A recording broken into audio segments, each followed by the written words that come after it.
ओम गणेशाय नमः। आज सोमवार के दिन मैं आप सभी को श्री शिव जी का विशेष महात्म्य सुनाने जा रही हूँ। इस महात्म्य को जो भी भक्त श्रद्धा पूर्वक सुनेगा उसकी सारी मनोरथ भगवान शिव अवश्य पूरी करेंगे। सभी प्रेम से बोलिए उमापति शंकर भगवान की जय। एक समय की बात है, त्रिपुरारी भुजंगधारी श्री काशीपति महादेव जगत माता पार्वती के साथ प्रसन्न रूप में विराजमान थे। जगत माता ने उनसे अनुरोध किया, भगवान कोई कथा कहिए। इस पर भगवान भूत भावन किंचित मुस्कुराए और बोले, हे पार्वती सुनिए, पूर्व समय में कुसमांड नामक एक ऋषि का पुत्र मंडप नाम से विख्यात था। वह बाल्यकाल में ही कुसंगति के कारण पाप कर्म में लीन हो गया था।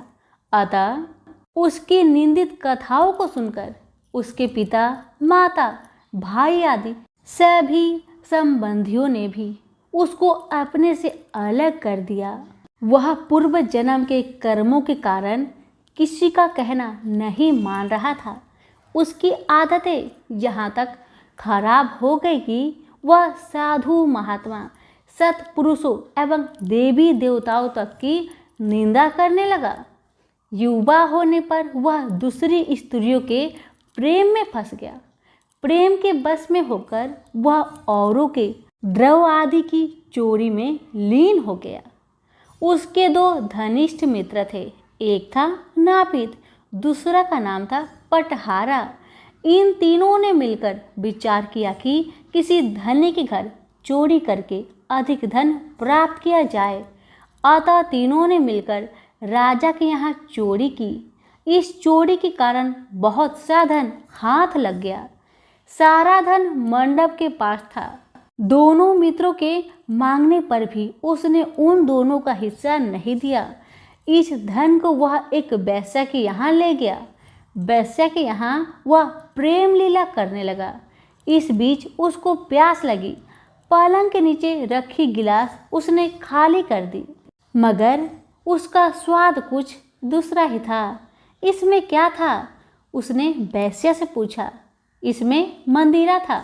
वेश्या ने बताया। मंडप को इससे बड़ा दुख हुआ। मदिरा पान करके उसने महापाप किया है, यह सोचकर वह बड़ा दुख करने लगा। पर वेश्या बराबर मदिरा का गुणगान करती गई। उसने मंडप को फुसलाकर और मदिरा पिला दी तथा उसका सारा धन लेकर उसे बाहर निकाल दिया। होश में आने पर मंडप बड़ा विलाप करने लगा। पश्चाताप करता हुआ वह अपने मित्रों के पास आया और अपनी सारी आप बीती सुना दी।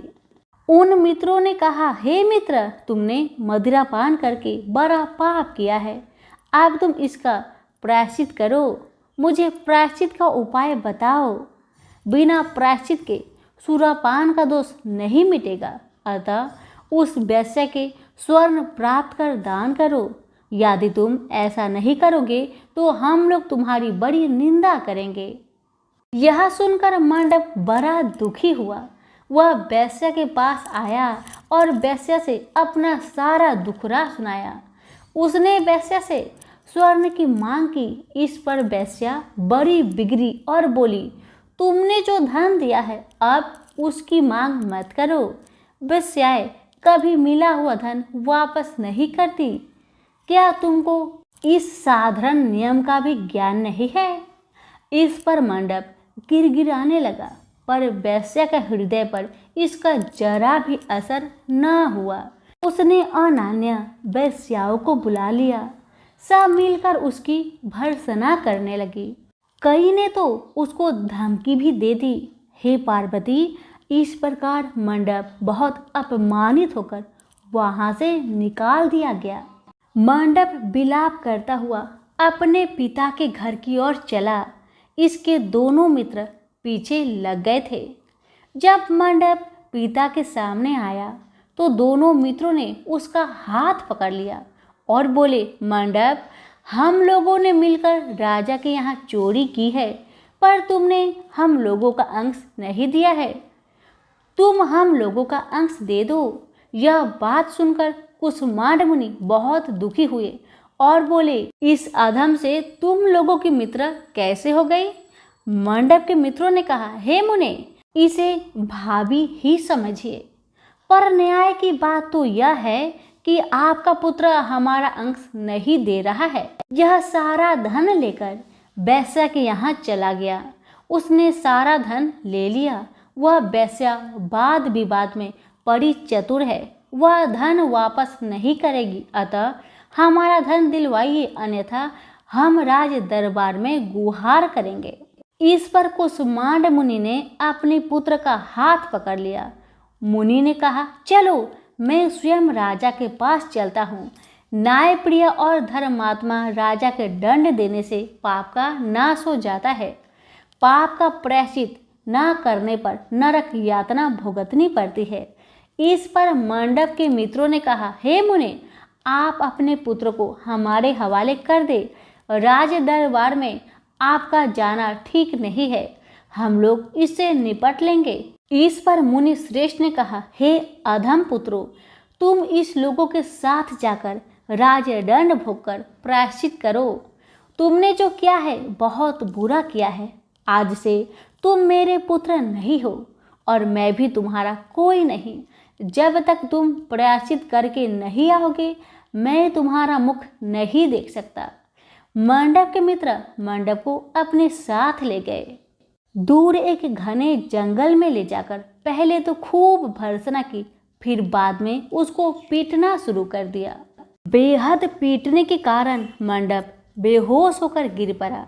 उसके मित्रों ने समझाया कि वह मर गया, अतः उसको मरा हुआ जानकर उसके मित्रगण उसे वहीं छोड़कर चले गए। कुछ देर बाद मंडप को चेत आया तो वह विलाप करता हुआ एक और चल पड़ा। उसके दोनों मित्र एक मंदिर में रात भर भूखे प्यासे टिके रहे और प्रायश्चित करते रहे। प्रातः वो दोनों उसे देखने के लिए गए कि उसके शरीर की अब क्या गति हुई है। वह मंडप को ना पा उन दोनों को बड़ा आश्चर्य हुआ। फिर तो वो समझ गए कि मंडप मरा नहीं है, वह जीवित है और कहीं चला गया है। उस दिन शिव महात्म्य को जानने वाले लोग पंचक्रोशात्मक लिंग की प्रदक्षिणा कर रहे थे। मंडप भी उन लोगों के साथ हो गया। यात्रीगण कर्ममेश्वर के समीप रहे। मंडप ने भी वहां रहकर सारी रात जागरण किया। सब यात्रियों ने उसको साधु मान लिया और इस बात को भी वे मान गए कि वह परम शिव कुसुमांड का पुत्र मंडप है। मंडप शिव व्रतधारी परम शिव साधु के रूप में मान लिया गया। मंडप ने शंकर प्रतिमा के समक्ष नृत्य और भजन प्रारंभ किया। सज्जनों ने उसकी भक्ति देखकर उसका बड़ा आदर किया। मंडप भी सत्संग से परम भक्ति भाव वाला हो गया। अब उसको ज्ञान हो गया कि शिव भक्ति के प्रताप से ही उसका इतना आदर हो रहा है। वह सबका प्रिय हो गया है। साथ ही भोजन, धन, धान्य, श्रद्धा भी मिल रही है। मंडप चंडिका देवी के मंदिर में आया। वहां काशी के धर्म के सज्जनों द्वारा भीम चंडी की पूजा हो रही थी। मंडप का वहां बड़ा आदर किया गया। रात्रि में मंडप ने क्षेत्र महात्म्य कहा और सुना। इसके बाद शिव भक्तों और विष्णु भक्तों ने मिलकर कीर्तन किया। मंडप ने इस नृत्य कीर्तन में प्रमुख भाग लिया। इससे प्रसन्न हो सबने मंडप की भूरी भूरी प्रशंसा की। इस प्रकार मंडप का मन शिव में लग गया। हे पार्वती, इस प्रकार मंडप मेरे क्षेत्र की प्रदक्षिणा करने लगा। ब्रह्म हत्या, सूरापान और चौड़े कर्म आदि सभी पापों से छुटकारा पाने के लिए मेरी स्तुति करने लगा। इस प्रकार की आराधना से वह सारे पापों से मुक्त हो गया। देहली विनायक में आकर मंडप जिह्वा की लोतुपता से मुक्त होकर केवल शिव शिव का उच्चारण करने लगा। उसकी इस साधना और भक्ति भाव को देखकर सर्वत्र उसका बड़ा आदर और मान सम्मान होने लगा। हे पार्वती, मंडप ने अन्न जल सब त्याग दिया और बार बार विलाप कर कहने लगा कि ब्राह्मण शरीरधारी होकर भी मैंने स्वर्ण की चोरी की, साध्वी माता को ठगा, वैश्यागमन सूरा पान किया, ब्राह्मण शब्द का हनन किया। पश्चात से मंडप विहल हो गया। हे देवी, मंडप के मन में यह विचार आया कि मेरे क्षेत्र की प्रदक्षिणा करने से वह सारे पापों से मुक्त हो गया। अतः वह काशी काशी शिव शंकर शिव की रट लगाकर अपने पापों का प्रायश्चित करता हुआ मेरे क्षेत्र की परिक्रमा करने लगा। रामेश्वर लिंग में आकर उसने स्नान पूजन किया, सोमनाथ का पूजन किया, सीता और लक्ष्मण के साथ श्री राम जी का पूजन किया। पूजन और भक्ति भाव देखकर सर्वत्र उसकी प्रशंसा हुई। मंडप ने अन्न जल का त्याग कर दिया था। तदंतर वृष भदवज में आकर स्नान देव पूजन किया। प्रातःकाल वरुण संगम में स्नान किया। मुझे पूछता हुआ वह मेरे मंदिर आया। उसने आकर बड़ा दान पुण्य किया। सदोष मंडप ने साष्टांग प्रणाम किया। वह अनेक महात्मा उपस्थित थे। हे पार्वती, मंडप सबके आगे हाथ जोड़कर खड़ा हो गया और पूछने लगा, हे महात्माओं, मैंने बड़े बड़े पाप किए हैं। आप लोग कृपया यह बतलाइए कि इन पापों से छुटकारा किस प्रकार मुझे मिलेगा। सभी महात्माओं ने कहा, हे मंडप, तुम शिव भक्ति केशव के भक्त हो गए हो। पंचक्रोशात्मक लिंग पर दक्षिणा से और शिव कीर्तन से तुम्हारे सारे पाप नष्ट हो गए हैं। इस प्रकार सुन मंडप ने कहा, हे सत्यगणों, पिताजी ने तो मुझको घर से निकाल दिया है। अब मैं अपने घर कैसे जाऊं? और हे मुनि श्रेष्ठों, पिता को कैसे अपना मुंह दिखलाऊं? इस पर सबने कहा, अब तुम्हारे सारे पापों का प्रायश्चित हो गया है, तुम सहर्ष घर जा सकते हो। हे पार्वती, इस प्रकार मंडप अपने पिता के घर के सामने आया और शिव शंभो शंभो महादेव महादेव का उच्चारण करने लगा। स्वर सुनकर कुष्मांड मुनि ने अपनी पत्नी से कहा, हे प्रिय, देखो तो कौन द्वार पर शिव का उच्चारण करता हुआ आया, हमें परम सुख दे रहा है। शिव नाम की अमृत वर्षा कौन कर रहा है? मुनि पत्नी ने द्वार पर अपने पुत्र को देखा। हे पुत्र, तुम्हारा आना कैसे हुआ? मंडप ने कहा, हे माता, आपको और पिताजी को महात्मागण बुला रहे हैं। यह सुनकर मंडप की माता अपने पति के पास आई और उनसे सारा वृत्तांत कहा। हे पूज्यवर, आपका पुत्र शिव का नाम रटता हुआ द्वार पर उपस्थित है। उसका कहना है कि प्रायश्चित करके वह पवित्र हो गया है। सदस्यगण आपको बुला रहे हैं, वे प्रायश्चित का प्रमाण देंगे। कुष्मांड मुनि दरवाजे पर आए। उन्होंने रुद्राक्षधारी शिव भक्त मंडप को देखा। तुम क्यों आए हो? थोड़े से प्रायश्चित से बड़े पाप का नाश नहीं होता है। मंडप ने कहा, हे पिताजी, इसमें कोई संदेह नहीं है कि मैंने बड़े पाप किए हैं। इतना होने पर भी महात्मागण आपको बुला रहे हैं। मुनि अपनी पत्नी के साथ महात्माओं के पास आए। महात्माओं ने एक स्वर में कहा, हे मुनिवर, आपका पुत्र समस्त पापों से मुक्त हो गया है। कुष्मांड ऋषि ने पूछा, हे मुनि श्रेष्ठों, किस आधार पर आपकी दृष्टि में मेरा पुत्र पाप मुक्त हो गया है? इसने तो बड़े बड़े पाप किए हैं। महात्माओं ने कहा, हे मुने, इस मुक्ति मंडप के स्वामी श्री भगवान विष्णु हैं, वही इसका उत्तर देंगे। महात्माओं ने विष्णु भगवान की स्तुति की। इस पर आकाशवाणी हुई, हे स्तुति करने वाले महात्माओं, यह महापापी मंडप जो कुष्मांड मुनि का पुत्र है, अब अपने पापों से मुक्त हो शुद्ध हो गया है। यह साधु संतों के साथ शिव शंकर के क्षेत्र की परिक्रमा कर चुका है। अब कुष्मांड मुनि इसे ग्रहण कर सकते हैं। इस प्रकार हे पार्वती, मंडप को कुष्मांड मुनि आदर पूर्वक अपने घर पर ले गए।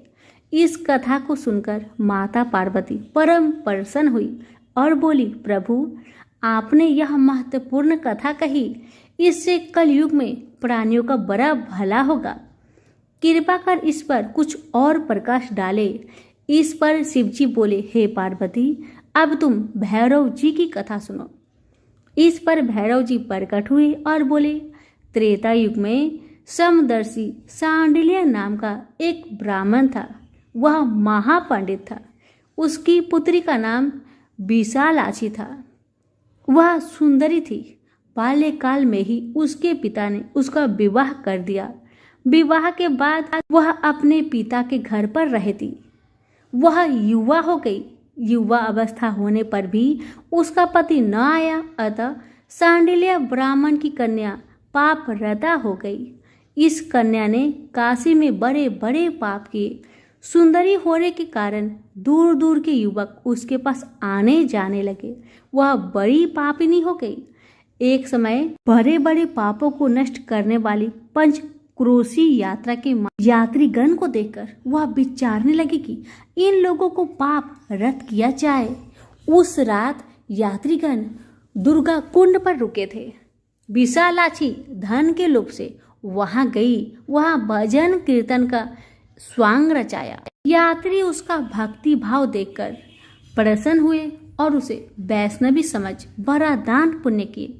इस लोभ के कारण वैश्या विशालाक्षी यात्रियों के साथ हो गई। कर्ममेश्वर दहलीज रामेश्वर में उसने निवास किया और वरुण संगम में स्नान किया।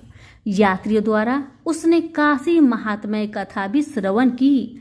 इस सत्संग समागम से विशालाक्षी की आंखें खुल गई। उसने अपने पर बड़ा पश्चाताप किया। यात्रियों को उसने सारा धन लौटा दिया और पाप से अलग होने का निर्णय कर लिया। उसने महात्माओं से पूछा, हे देवताओं, मैं बड़ी पापनी हूँ, कृपा मेरी मुक्त का उपाय कहिए। इस पर महात्माओं ने कहा, हे देवी, तुम धन्य हो, तुमको पापों से भय नहीं करना चाहिए। तुमने काशी क्षेत्र की प्रदक्षिणा की है, अब तुम हमारे साथ प्रदक्षिणा जारी रखो। विशालाक्षी ने उपयुक्त वचनों पर विश्वास किया। वह महात्माओं के साथ हो गई। 5वें दिन सभी यात्री वृषभ खंड में रहे। वह भी उन्हीं के साथ रही। सभी ने वरुणा संगम में स्नान किया और आदि केशव का पूजन किया। विशालाक्षी मुक्ति मंडप में आई। उसने बड़े भक्ति भाव से शिव शंकर की पूजा की। इस प्रकार विशालाक्षी सभी पापों से मुक्त हो गई। उसके पिता सांडिल्य ने बड़े आदर के साथ उसे अपने घर में स्थान दिया। वह इस प्रकार पवित्र हो गई। भैरव जी बोले, हे पार्वती, यह काशी क्षेत्र का महात्म्य है। इसे पढ़ने सुनने से सबका कल्याण होता है।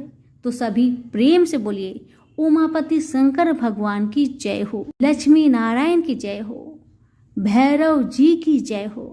अगर आपको कथा अच्छी लगी हो तो वीडियो को लाइक करके दूसरों को शेयर करना ना भूलें।